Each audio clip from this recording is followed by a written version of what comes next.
यात्री जी, आज कृष्ण जन्माष्टमी है। आज के दिन लोग व्रत रखते हैं। इस विषय में आपका क्या विचार है? देखिए, मैंने जैसा सुना और देखा है उस आधार पर कहूँ तो आज के दिन यानी कृष्ण जन्माष्टमी के दिन कुछ लोग तो ऐसा उपवास करते हैं कि इस दिन फल दूध आदि ही सेवन करते हैं, और कुछ लोग ऐसे भी हैं जो पूरे दिन और रात्रि में कृष्ण के सांकेतिक जन्म के समय तक कुछ भी नहीं खाते पीते। मैं उपवास का विरोध नहीं करता, किंतु यह आवश्यक रूप से नहीं होना चाहिए। सॉरी, अनावश्यक रूप से नहीं होना चाहिए। जैसा आवश्यकता हो उस रूप में करें। स्वास्थ्य के आधार पर किसी को उपवास की आवश्यकता पड़े तो भी उसे अवश्य करना चाहिए, किंतु उसका रूप वही होना चाहिए जो उचित हो। पूरे दिन अर्धरात्रि तक कुछ भी न खाना, ये तो मेरे विचार से अनावश्यक भी है और अनुचित भी है। यद्यपि इस प्रकार के उपवासियों से यदि इस विषय में बात की जाए तो उनका तर्क होता है कि हम इसलिए उपवास करते हैं क्योंकि कृष्ण की जन्म की कथा के अनुसार कृष्ण को पैदा होते ही कंस द्वारा हत्या किए जाने का खतरा था। इस चिंता में लोगों ने कुछ नहीं खाया था, इसीलिए हम भी नहीं खाते। और मेरे विचार से दूसरा तर्क एक ये भी हो सकता है उनका कि कृष्ण की सुरक्षा हेतु लोगों ने ईश्वर से आग्रह के रूप में अनशन कर दिया हो कि हे ईश्वर, हम कुछ नहीं खाएंगे जब तक वो पैदा होने नहीं जाएंगे, आपको उनकी सुरक्षा करनी है। खैर, जो भी किया हो उस समय के हिसाब से तो उचित माना जा सकता है, किंतु वर्तमान में ये अनशन जैसा उपवास उचित नहीं माना जा सकता। ऐसा क्यों? ऐसा इसलिए क्योंकि कृष्ण का जन्म उस काल में हुआ था और उनके जीवन की सुरक्षा की चिंता भी उसी समय थी। अब तो कृष्ण का जन्म नहीं हो रहा है ना।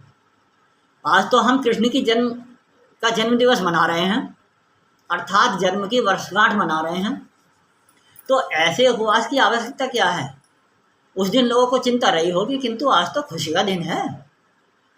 सोचिए, जरा विचार कीजिए, किसी की पत्नी को प्रसव होने वाला हो यानी बच्चा होने वाला हो, उसी समय डॉक्टर बताए कि पैदा होने वाले बच्चे को जान का खतरा है। वैसे हम पूरा प्रयास करेंगे उसकी जान बचाने का।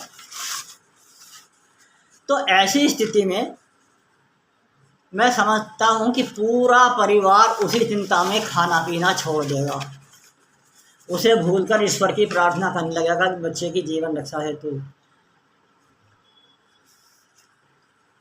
किंतु बाद में हर वर्ष उस बच्चे की वर्षगांठ में भी क्या उसी तरह से माता पिता उस चिंता में बस यूं ही अनशन करते हैं? वे हर वर्ष तो वर्षगांठ मनाते हैं, तब तो अनशन नहीं करते ना। मेरा मानना है कि आम तौर पर सभी लोगों को अपना बेटा इतना प्यारा होता है जितना उसे कृष्ण प्यारे नहीं होते। यानी आज के समय में भी कृष्ण को जितना प्यार नहीं करता कोई व्यक्ति, उससे ज़्यादा अपने बेटे को करता है। और उसके बावजूद भी यदि वो अपने बच्चे के जन्मदिन पर अनशन नहीं करता तो कृष्ण के जन्म दिवस पर उसे उचित कैसे मान लें? और एक आश्चर्यजनक बात क्या है, तो लोग आज के दिन मेरे द्वारा जो ऊपर अनशन का बताया गया है, अनशन जो अनशन लोग करते हैं, उन अनशन करने वाले लोगों में भी कुछ ऐसे भी लोग होते हैं जो मेरे इस उपरोक्त कथन का हवाला देते हैं कि वहाँ उस दिन चिंता थी, कृष्ण के जन्म पर चिंता थी, कृष्ण के जीवन की रक्षा की चिंता थी, तो इसलिए उपवास रखते हैं।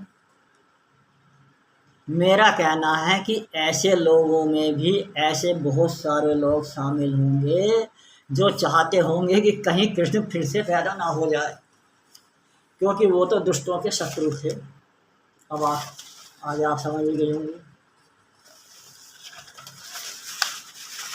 खैर, मेरे कहने का सारांश यही है कि आज का दिन उपवास का नहीं बल्कि खुशी से अच्छा भोजन करने का। स्वास्थ्यवर्धक कुछ भी खाएं, और यदि समर्थ हैं तो निर्धनों की निर्धनों की सहायता करें। उनको भी प्रसन्न होने का अवसर दें और कृष्ण के जीवन से प्रेरणा लेकर अपने जीवन में सामर्थ्यानुसार सदैव न्याय का साथ देने व अन्याय का विरोध करने का संकल्प लें। यही कृष्ण जन्माष्टमी अर्थात कृष्ण का जन्मदिन मनाने की सार्थकता होगी। धन्यवाद।